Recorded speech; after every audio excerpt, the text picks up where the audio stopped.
Hi friends, आज हमारा second podcast है ऑन बिटकॉइन एंड अभी काफ़ी मार्केट में उथल पुथल चल रहा है। तो हमारा क्या पर्सपेक्टिव है, कल इलॉन मस्क का ट्वीट भी आया था, मार्केट गिरा भी है, एंड इमर्जिंग ट्रेंड्स क्या दिख रहे हैं in the cryptocurrency market. So ये सारी चीज़ों पे पॉडकास्ट पे बात होगी। हम लोग 10 से 15 मिनट इन सब चीज़ों को डिस्कस करेंगे। तो वेलकम बैक एंड आइए फिर से समझते हैं क्या चल रहा है bitcoin and the cryptocurrency market में। तो बिफोर वी गेट स्टार्टेड, सबसे पहले एड्रेस करते हैं इम्पोर्टेंट क्वेश्चन को। I think the bigger thing जो है कि इलॉन मस्क ने अगेन एक नया ट्वीट कर दिया था। आई थिंक इट वाज कल जून 4 को 6:37 AM इंडियन स्टैंडर्ड टाइम। तो इसमें इन्होंने ये ट्वीट किया है कि एक ब्रेकअप का ट्वीट किया है बेसिकली, जिसमें लड़के एंड लड़की में थोड़े से अनबन चल रही है, ब्रेकअप हो रहा है। And right at this time अगर आप देखोगे, मैं इस को 4 आवरली चार्ट में आपको दिखाता हूँ। 6:30 AM ऑफ 4th जून अगर आप देखेंगे तो इट वाज ये कहीं यहाँ पे था। ये आप देखो 4th जून को 5:30। तो लगभग बिटकॉइन की रिकवरी 33,000 से 30, थोड़ा बड़ा कर देता हूँ तो आपको थोड़ा क्लियरली दिखे। हम लोग लगभग इस जोन में थे एक वीक पहले, 30,000 जैसा, राइट। और फिर बिटकॉइन ऊपर मूव कर रहा था एंड यहाँ पे लगभग 40,000 आने ही वाला था। हमने हाई टच किया था 39,500 का। एंड यहाँ पे बिटकॉइन के ऊपर इलॉन मस्क का ट्वीट आ जाता है एंड देन बिटकॉइन फिर से 4 आवर कैंडल में लगातार 3 कैंडल्स, मतलब 12 घंटे लगातार नीचे रहता है, रेड में रहता है। देन हमने अभी थोड़ा एक पुश बैक देखा है 37,000 का, बट अगेन फिर कल रात को कुछ एक्टिविटी हुई है ट्विटर पे बिटकॉइन पे इलॉन मस्क की, जहाँ पे उन्होंने आके कुछ और कमेंट्स किए हैं। क्रिप्टो वेल का ट्विटर अकाउंट है जिस पे वो काफ़ी रिस्पॉन्ड करते हैं। तो ये सब हुआ है एंड बट इम्पॉर्टेंट एस्पेक्ट ये है, इम्पॉर्टेंट बात ये है कि अगर आप देखो तो ये जो डंप है और ये जो मार्केट गिरा है लगभग 7% ही गिरा है। तो इतना ज़्यादा इम्पैक्ट नहीं आया है जितना हमने लगभग ये वाला चार्ट आप देखोगे, जो हमने ये वाला डंप देखा था लगभग 45,000 से अराउंड। पहले हम गिरे थे 30,000 तक गया था प्राइस, करेक्ट। तो 19 मई को जो ये डंप हुआ था 45,000 से 30,000, लगभग 50%, 33%, 35% का डंप था। सो एटलीस्ट ये दिख रहा है कि इलॉन मस्क के ट्वीट से अब इतना इम्पैक्ट नहीं पड़ रहा है। एंड अगर आप ट्वीट भी देखो तो इट्स नॉट कि ऐसा कुछ नहीं है कि वो ये कुछ कंसर्न्स रेज कर रहे हैं या कुछ क्वालिटेटिव बात कर रहे हैं जिससे कम्युनिटी का फ़ायदा हो, या कुछ कंसर्न रेज कर रहे हो या कि जो बिटकॉइन कम्युनिटी गलत कर रही है, बिटकॉइन के साथ कुछ गलत है, ऐसा कुछ नहीं बोल रहे हैं। इज़ जस्ट वो जस्ट एक मीम पोस्ट कर रहे हैं एंड उसके ऊपर लोग रिएक्ट कर रहे हैं। तो बहुत पॉसिबिलिटी है कि ये जो सेलिंग आ रही है, दिस इज़ देर कैन दो चीज़ें हो सकती है। एक है कि ये ऑर्केस्ट्रेटेड है, राइट, जहाँ पे वेल्स जो कि हमें पता है लार्ज क्वांटिटी में ख़रीद रहे हैं। कि अगर हम 1-2 वीडियोज़ में और चर्चा करेंगे कि क्या ग्लास नोड ने कुछ ऐसे स्टैट्स निकाले हैं जिस पे आपको पता चल जाएगा कि लॉन्ग टर्म जो होल्ड कर रहे हैं बिटकॉइन को, जिनके अकाउंट्स में बिटकॉइन लगभग 1 साल से पहले से पड़ा हुआ है, उनका जो बिटकॉइन सप्लाई है वो फिर से बढ़ने लगा है इन उनके एड्रेसेस पे। तो एनीवेज, दूसरा पॉइंट ये है कि मार्केट भी मैच्योर हो रहा है, राइट। आज के टाइम पे अगर आप कॉइन गेको पे देखोगे तो बिटकॉइन का मार्केट कैप लगभग 800-900 बिलियन का है। और जितनी बार इलॉन मस्क ट्वीट करेंगे उतना ही उनका इन्फ्लुएंस कम होता जाएगा। तो ये एक इम्पॉर्टेंट एस्पेक्ट है। बट आई थिंक ये एक अच्छी अपॉर्चुनिटी है हमारे लिए as a community to understand. I think most of the people जो क्रिप्टो में आज के टाइम पे आए हैं, उनमें आई थिंक वो सिर्फ ये देख के आते हैं कि ये पैसा इजीली बन सकता है। और मैं इस स्पेस में लगभग 2017 से हूँ, 2017 जून जुलाई से हूँ। आई विल नॉट ब्रैग कि मैं बहुत पहले से हूँ, बट 4 साल 4.5 साल हो चुके हैं। तो इट इज़ इम्पॉर्टेंट कि आप ये भी समझो कि बिटकॉइन एक्चुअली में करता क्या है, क्यों बना था ये, राइट। तो सबसे इम्पॉर्टेंट है उसके पहले ये समझना कि फाइनेंशियल सिस्टम कैसे काम करता है, राइट। तो मैंने यहाँ पे एक इन्वेस्टोपीडिया का आर्टिकल खोल रखा है, गोल्ड स्टैंडर्ड का। तो इसमें आप भी पढ़ना, मैं लिंक में भी डाल दूंगा, तो आप समझोगे कि गोल्ड स्टैंडर्ड करके एक रूल फॉलो होता था पहले, कि गवर्नमेंट्स क्या करती थी कि आपके पास गवर्नमेंट के पास गोल्ड का रिजर्व रहता था, उसके हिसाब से वो नोट्स प्रिंट करते थे, राइट। जैसे अगर यूएस के पास कुछ गोल्ड रिजर्व है तो उसके बेसिस पे वो यूएस डॉलर प्रिंट करेंगे। ब्रिटेन के पास है तो उसके जितना गोल्ड रिजर्व है उसके बेसिस पे वो लोग ब्रिटिश पाउंड्स पब्लिश करेंगे। सेम इंडिया के साथ भी, राइट। बट आप देखो 1930s में यूके ने, ब्रिटेन ने ये फॉलो करना बंद कर दिया था। यूनाइटेड स्टेट्स ने भी 1973 के अराउंड आते आते ये गोल्ड स्टैंडर्ड बंद कर दिया था। उसके बाद क्या हो गया कि बैंक्स अपना पैसा जब मन करे तब प्रिंट करने लगी। And this is a big challenge, यही सबसे बड़ा चैलेंज है कि आज के टाइम पे जैसे आप अभी देखोगे कि यूएस गवर्नमेंट ने लगभग आई थिंक $6 ट्रिलियन का बजट प्रपोज किया है। तो इसके कारण क्या एक्सपेक्टेशन है मार्केट में कि इन्फ्लेशन काफ़ी बढ़ जाएगा, राइट। आपके पास गोल्ड तो है नहीं बैकिंग की, तो इसके कारण क्या होता है कि इमर्जिंग मार्केट्स तो होते ही हैं, बट जो डेवलप्ड मार्केट हैं उनमें भी इन्फ्लेशन आ जाता है। और मैं आपको एक चीज़ दिखाता हूँ कि जैसे INR आप देखो, INR की प्राइस 8 सितंबर 2008 को लगभग 40 रुपीज़ की थी, आज इसकी प्राइस 72 है। तो INR और डॉलर में भी डिफ्लेशन आ गया, और हम ये एक्सपेक्ट कर रहे हैं कि डॉलर भी गिरेगा, राइट। गोल्ड के टर्म्स पे डॉलर भी गिरेगा। तो आप गोल्ड के प्राइस देखोगे, ये रहा गोल्ड का चार्ट, राइट। तो जब गोल्ड देखोगे तो इसमें भी आप देखो यहाँ पे 2008 के समय गोल्ड की प्राइस थी लगभग $800, ये आउंस का प्राइस होगा, राइट। और जब वो फाइनेंशियल क्राइसिस आया था, राइट, वो हाउसिंग लोन का यूएस में क्राइसिस आया था, देन अब देखो गोल्ड की प्राइसेस बढ़ने लगी, क्योंकि लोगों का फाइनेंशियल सिस्टम पे, बैंक्स पे थोड़ा सा विश्वास उठ जाता है। तो गोल्ड इन इटसेल्फ जो है यूएस डॉलर के टर्म्स पे काफ़ी इन्फ्लेट कर गया। अब यही एक्सपेक्टेशन है सारे लोगों की, जो भी न्यूज़ में आ रहा है या रूमर्स आ रहे हैं कि गोल्ड के टर्म्स पे यूएस डॉलर और डिप्रिशिएट करेगा, मतलब यूएस डॉलर की वैल्यू थोड़ी और कम हो जाएगी, बिकॉज फेडरल रिजर्व जो है यूएस गवर्नमेंट की, उसने काफ़ी नोट्स प्रिंट किए हैं पिछले 1 साल में, और आगे भी प्रिंट करने का प्लान है। बिकॉज हमने लॉकडाउन करा है तो इकोनॉमिक इम्पैक्ट आया है, तो दे वांट कि लोगों के पास पैसा जाए एंड दे स्टार्ट स्पेंडिंग। वो स्पेंड करेंगे तो इकोनॉमिक एक्टिविटी बढ़ेगी, जिसके कारण इकोनॉमी थोड़ा रिकवर कर सकती है। बट उसके कारण क्या होगा कि डॉलर की वैल्यू कम हो जाएगी, एंड उसके अभी हमने देखा कि INR और डॉलर ऑलरेडी एक डिप्रिशिएटिंग कर्व है। तो इसीलिए ये सब देख के ही बिटकॉइन का कॉन्सेप्ट शुरू हुआ था 2009 में। सतोशी नाकामोटो ने आप वाइट पेपर भी पढ़ना, इसका लिंक दे रखा है इन्वेस्टोपीडिया ने यहाँ पे। काफ़ी इंटरेस्टिंग चीज़ है। Peer to peer cashless cash transfer कैसे करना है, ये सारी चीज़ें ब्लॉकचेन पे रहेंगी, सो दैट कोई करप्शन का कोई सीन नहीं है। ट्रांजैक्शन सब पब्लिक रहेंगे। तो गवर्नमेंट्स के अगर लॉन्ग टर्म के तरीके से आप देखो कि 20 साल 40 साल के बाद किस टाइप से गवर्नमेंट को एफिशिएंटली परफॉर्म करना चाहिए, तो जो बजट होगा अगर वो ब्लॉकचेन पे रहता है तो आप सारी चीज़ें ट्रैक कर सकते हो कि टैक्सेस कहाँ पे स्पेंड हो रहे हैं, राइट, किसके अकाउंट में है। तो ये सारी चीज़ें ब्लॉकचेन पे ओपन है। आप कुछ भी ट्रैक करना चाहते हो, अगर ब्लॉकचेन पे इथेरियम ब्लॉकचेन हो या बिटकॉइन ब्लॉकचेन हो, मैं कोई मैक्सिमलिस्ट नहीं हूँ, बट किसी भी ब्लॉकचेन पे आप जाओगे तो कोई एड्रेस आप आराम से ट्रैक कर सकते हो और पता कर सकते हो कि कहाँ पे स्पेंडिंग हो रही है। तो ये सारे आइडियाज़ थे बिटकॉइन के आने के इस वाइट पेपर में।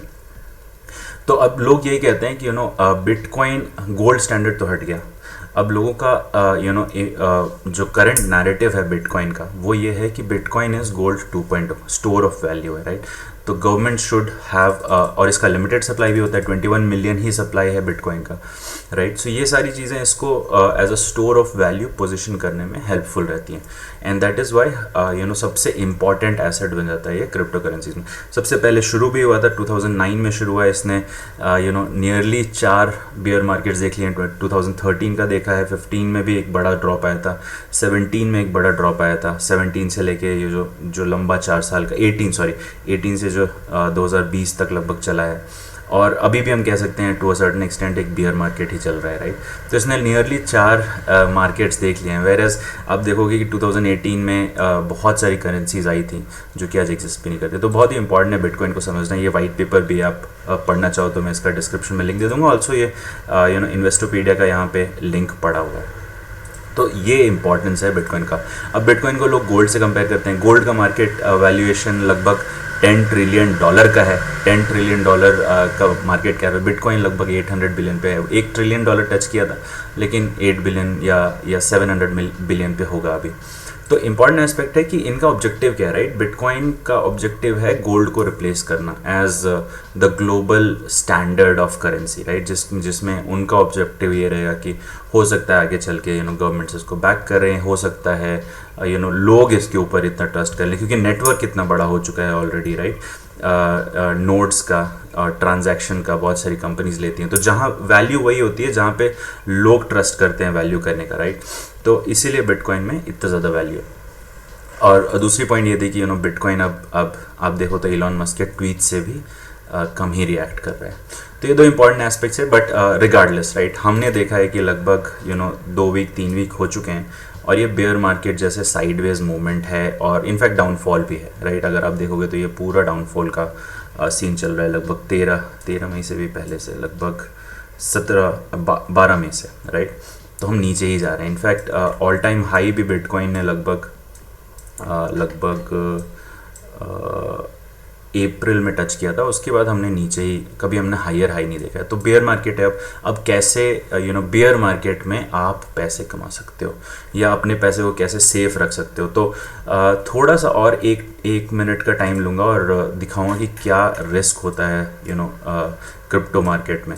अगर आप देखो तो 2018 में लगभग दिसंबर में बिटकॉइन ने अपना ऑल टाइम हाई मारा था, एंड उसके बाद अगर आप देखो तो इसको नीचे आने में लगभग 60% डाउन हो गया था ये 50 डेज़ के अंदर, 50 दिन के अंदर 60% वैल्यू ख़त्म हो गई थी इसकी, राइट। और अगर आप और लंबा देखें, लगभग 400 दिन का देखें तो 84% वैल्यू ख़त्म हो गई थी। और सिमिलरली आप दूसरे क्रिप्टो करेंसीज देखना चाहो तो जैसे ADA देखोगे तो ADA लॉन्च ही उस समय नवंबर के टाइम पे हुआ था, जब बुल मार्केट एकदम पीक पे चल रहा था। और इसकी वैल्यू लगभग अपने ऑल टाइम हाई से 97-96% कम हो गई थी। मैं मार्कर लगा के भी आपको दिखा सकता हूँ। तो आप यहाँ पे देखोगे तो लगभग 2 महीने के अंदर ही आप देखोगे कि 85% कम हो गया था, राइट। तो क्रिप्टो करेंसी ऐसा नहीं है कि काफ़ी मैच्योर मार्केट है, राइट। तो आपको जो भी पैसे लगाने हैं, इट इज़ वेरी इंपॉर्टेंट, ये सबसे इंपॉर्टेंट हो जाता है कि आप अगर IDO कर रहे हो या ट्रेडिंग कर रहे हो, आप उसको किसी तरीके से स्टेबल कॉइन में, जैसे USDC हो गया या USDT हो गया, इन सारे टाइप के कॉइन्स में आप उसमें लेते जाओ। मेरी पर्सनली स्ट्रैटेजी ये रहती है कि मैं अगर IDO कर रहा हूँ तो जैसे ही IDO लिस्ट होता है यूनिस्वैप पे या किसी और एक्सचेंज पे, 50% ऑफ द मनी आप USDC में या USDT में निकाल लो, ताकि एटलीस्ट वो सेफ रहे, राइट। वो उसमें इतना इम्बैलेंस नहीं है। एंड बाकी 25% मैं टिपिकली बिटकॉइन और इथेरियम में डाल देता हूँ। तो एनीवेज आगे बढ़ते हैं। आज इम्पॉर्टेंट एस्पेक्ट जो मुझे टच करना था या बात करनी थी जिसके बारे में, वो है DeFi, राइट। तो और इस पे आप पैसे कैसे कमा सकते हैं। अपनी USDC अगर किसी IDO में आपने पैसे लगाए हैं या ट्रेडिंग से आपने पैसे कमाए हैं और USD में रख लिए हैं, तो उससे पैसे कैसे कमा सकते हैं, राइट। तो डिसेंट्रलाइज फाइनेंस करके एक इम्पॉर्टेंट टर्म है, ये आप आप काफ़ी सुनते आए होंगे। तो व्हाट आई विल सजेस्ट कि आप CoinGecko पे जाओ, कोई भी कंपनी जैसे आवे हो गई, ये काफ़ी बड़ी डिसेंट्रलाइज फाइनेंस की कंपनी है। हमने एक वीडियो भी डाला था कंपाउंड फाइनेंस के ऊपर, वो भी आप देख सकते हो, आपको थोड़ा आइडिया मिल जाएगा। और आप यहाँ पे जाके ना यील्ड फार्मिंग का जो टैग है इसके ऊपर क्लिक करोगे तो आपको पता चल जाएगा कि CoinGecko आपको सारे लिस्ट ऑफ कंपनीज बता देगा जहाँ पे यील्ड फार्मिंग होती है। यील्ड फार्मिंग का मतलब है कि आप इन अ वे अपने पैसे स्टेक करके कुछ फार्मिंग कर सकते हो। फार्मिंग कर सकते हो का मतलब है कि आपने बिकॉज अपने पैसे स्टेक किए हैं जो कि कंपनी यूज़ करेगी, उसके ऊपर आप इंटरेस्ट अर्न कर सकते हो इन अ वे। तो कंपाउंड फाइनेंस, यूनिस्वैप, आवे, इन सब जगहों पे आप पैसे स्टेक कर सकते हो। इंपॉर्टेंट ये है कि आप बड़े एक्सचेंजेस पे काम करो ये वाला, और मैं दिखाता हूँ कि कैसे आप कर सकते हो। फॉर एग्जांपल आप कंपाउंड फाइनेंस, जिसका हमने वीडियो भी बना रखा था, उस पर जाओगे तो आप देखोगे कि APY ये कुछ नहीं है, बस इंटरेस्ट है कि इंटरेस्ट आपको कितना मिलेगा। तो आप अगर 0x स्टेक करोगे तो आपको 1% इंटरेस्ट मिलेगा, ये ईयरली इंटरेस्ट है। बेसिक अटेंशन टोकन करोगे तो 1.42 मिलेगा। अगर डाई करोगे जो कि स्टेबल कॉइन है तो 1.92% इंटरेस्ट साल का मिलेगा। ईथर करोगे तो और भी कम है। USD कॉइन करोगे तो 2% है।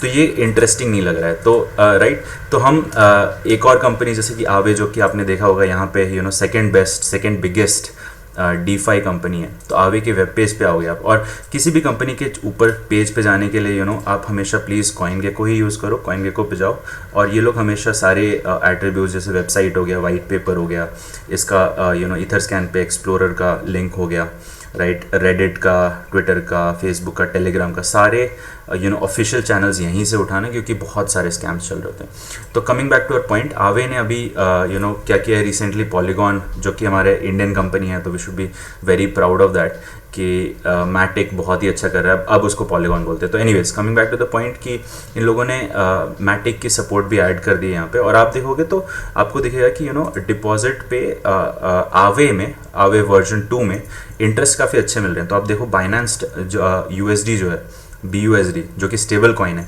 मतलब अगर इसने आपने $100 सेव किए हैं आज, तो ये 6 महीने बाद भी $100 ही रहेगा। और बाइनेंस एक बहुत ही बड़ा एक्सचेंज भी है, दुनिया का सबसे बड़ा एक्सचेंज है, तो उसके ऊपर क्रेडिबिलिटी भी है, राइट। तो आपने $100 अगर रखे हैं तो $100 ही रहेगा, और एट द सेम टाइम 9% का इंटरेस्ट भी दे रहे हैं लोग आपको। तो इंपॉर्टेंट ये है कि आप अपना वॉलेट कनेक्ट करो, यहाँ पे जाओ और बाइनेंस USD स्टेक करो। तो इससे क्या है कि बेयर मार्केट में जो कॉइन्स हैं जैसे ADA हो गया या ईथर हो गया या बिटकॉइन हो गया, अगर ये 30% 40% गिरते भी हैं तो आपका पैसा स्टेबल रहेगा। और जब मार्केट गिरता है तो देन यू कैन 3 महीने बाद या 4 महीने बाद आप उसको कैश इन कर सकते हो और फिर बिटकॉइन जाके खरीद सकते हो, राइट। तो यही आज का सबसे इंपॉर्टेंट एस्पेक्ट था जो मैं बताना चाह रहा था, बहुत ही इंपॉर्टेंट है। आप यहाँ पे मैटिक वाले सिंबल पे क्लिक भी कर सकते हो, और इसके बाद देखोगे तो मैटिक में आज के टाइम पे मैटिक पे इन लोगों ने काफ़ी ऑफर्स चला रखे हैं। तो फॉर एग्जांपल अगर आपके पास कुछ मैटिक कॉइन्स हैं तो आपके उसके ऊपर 3.44% इंटरेस्ट मिलेगा, बट मैटिक पे एडिशनल रिवॉर्ड भी मिल रहे हैं, जिसमें मतलब 5.67% एडिशनल रिवॉर्ड मिलेगा। बट मेरा गाइडेंस यही रहेगा कि आप लोग अभी के टाइम पे एटलीस्ट या क्रिप्टो करेंसी होल्ड कम ही करें। अगर आपका पोर्टफोलियो $100 का है तो मैं सजेस्ट करूँगा कि $50 से $60, 60%, 50%, 60% स्टेबल कॉइन में ही रखें। तो डाई पे देखो आप तो 2.75% डायरेक्ट इंटरेस्ट है और 3.14% मैटिक पे इंटरेस्ट है, तो मतलब लगभग ये 6% जैसा इंटरेस्ट दे रहे हैं US डॉलर पे। USD कॉइन में लगभग 3.7% है, आप इन दोनों को ऐड कर लो तो USDT पे देखो तो बहुत ही ज़्यादा इंटरेस्ट दे रहे हैं, लगभग 16% और 7 लगभग 23% का ये इंटरेस्ट दे रहे हैं। तो बहुत ही अमेजिंग। अगर आपने $100 डाला है तो $123 हो जाएंगे 1 साल के बाद। तो आज के वीडियो में और भी इंटरेस्टिंग कंपनीज़ हैं जैसे कर्व फाइनेंस, और बड़ी लिस्ट देखने के लिए आप इस पेज पे जा सकते हो CoinGecko के। यहाँ पे सारी कंपनीज़ का लिस्ट है जो भी आपको यील्ड फार्मिंग का ऑप्शन देती हैं। So thank you so much. So friends, आज के वीडियो में बस इतना ही। आगे हम वीडियो बनाते रहेंगे, बट प्लीज़ हमारे चैनल को लाइक और सब्सक्राइब ज़रूर करें। एंड कुछ भी आपको क्वेश्चंस हों तो कमेंट सेक्शन में ज़रूर डालें, हम उसके ऊपर वीडियो बनाने की जल्द से जल्द कोशिश करेंगे। Thank you and have a great day.